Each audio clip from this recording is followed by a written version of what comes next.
आज दातारामगढ़ कोर्ट की तरफ आए हुए हैं। ये बार रूम है, उसमें एयर कंडीशनर का मज़ा ले रहे हैं। ये बार रूम में कुछ बुक्स वगैरह भी यहाँ रखी है। मेरे ख्याल से बुक से ज़्यादा यहाँ कुर्सियाँ हैं। वकीलों के बैठने के लिए कुर्सियाँ ज़्यादा बहुतायत रूप से हैं। तो फिर यहाँ से अपन को किशनगढ़ जनरल कोर्ट भी जाना है। इससे पहले एक वकील साहब के यहाँ वेट करना पड़ेगा।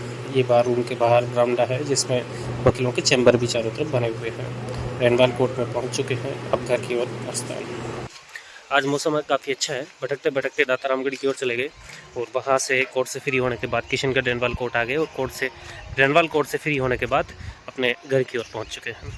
अब खाना वाना खा के बिल्कुल फ्री हैं, थोड़ा सा रेस्ट भी कर लिए। अब मन किया एक बार आज की दिनचर्या का एक बार शूट कर लेते हैं कि क्या दिनचर्या आज की हमारी रही और आप लोगों तक भी पहुंचाते हैं। तो दातारामगढ़ गए थे, 13B की फाइल लगी थी। 13B HM है, हिंदू विवाह अधिनियम आता है, उसमें डाइवोर्स पिटीशन होती है, वो लगी हुई थी।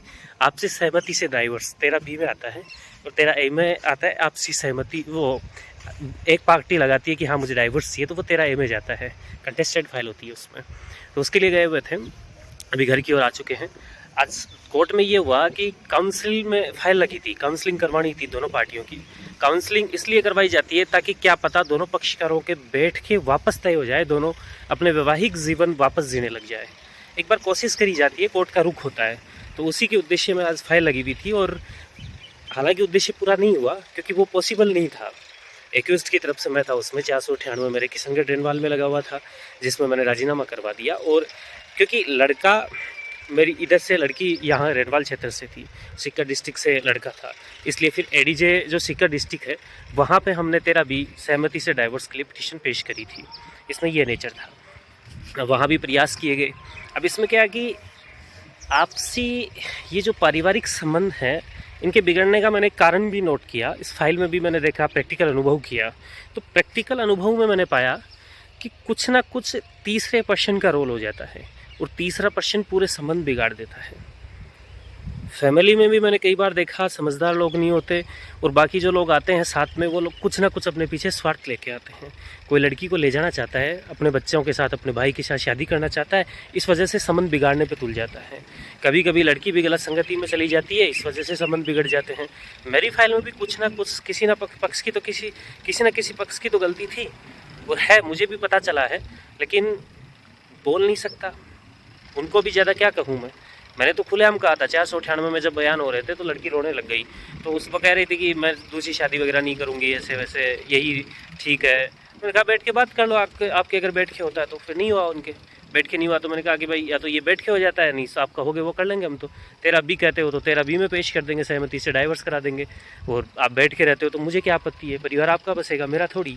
तो मैंने तो प्रयास कर लिए। प्री काउंसिल में भी यही था, क्योंकि प्री काउंसिल में तो एक तरीके से फाइल पूरी तैयार होके जाती है, तो उस समय तो हम ही कहते हैं कि चलो साहब इनके नहीं बैठेगा, अब कोई मतलब नहीं है इसमें, क्योंकि फिर घसीटने से कोई मतलब नहीं है। जब दोनों पक्षकार साथ रहने को तैयार ही नहीं है किसी भी हालत में, तो फिर उनको घसीटने से कोई मतलब नहीं है। 13B में डाइवोर्स ग्रांट कराओ, दोनों अपने अपने।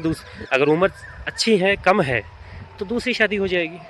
और लड़की की तो किसी भी उम्र में हो जाती है, बेटा बेचारा जो लड़का होता है ना, उसके दिक्कत हो जाती है। तो सारी चीज़ों को समझना पड़ता है, देखना पड़ता है, तो फिर ही आगे बढ़ते हैं।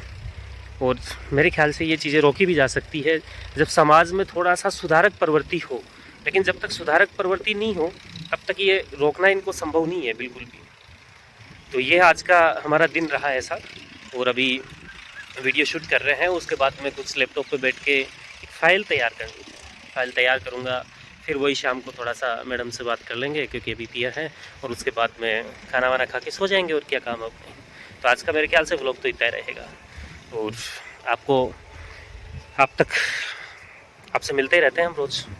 कोशिश भी यही रहती है कि आपसे मिलते रहें, और मिलके हमें भी अच्छा लगता है। क्योंकि एक अधिवक्ता के लिए क्या चाहिए, वक्ता बनना होता है उसको। अधिवक्ता का मतलब क्या है, जो अधिक वक्ता हो, जो ज़्यादा बोलना जानता हो। वही तो सीख रहा हूँ आपसे इस व्लॉग के माध्यम से, ज़्यादा बोलना अपने आप से।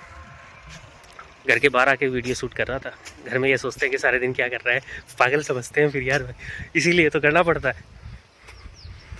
सबकी पर्सनल ज़िंदगी होती है। अभी सो रहे थे लोग बाग, मतलब घर वाले, वो सो रहे थे, दोपहर का टाइम है, तो मैंने उचित नहीं समझा वहाँ ज़्यादा तेज़ आवाज़ में बात करूँ।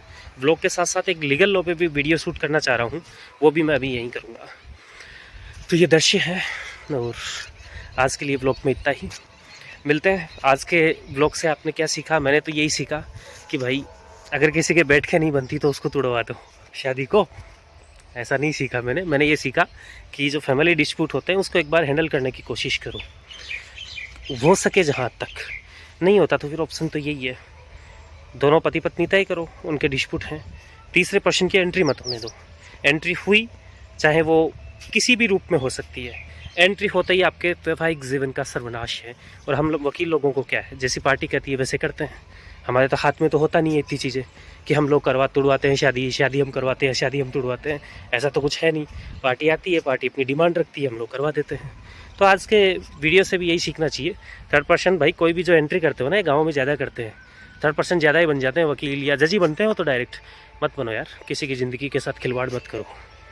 तुम लोगों की वजह से किसी की ज़िंदगी बनी बनाई बिगड़ जाती है, तो थोड़ा सा दूर रहो यार। तो आज के लिए इतना ही, बाय बाय।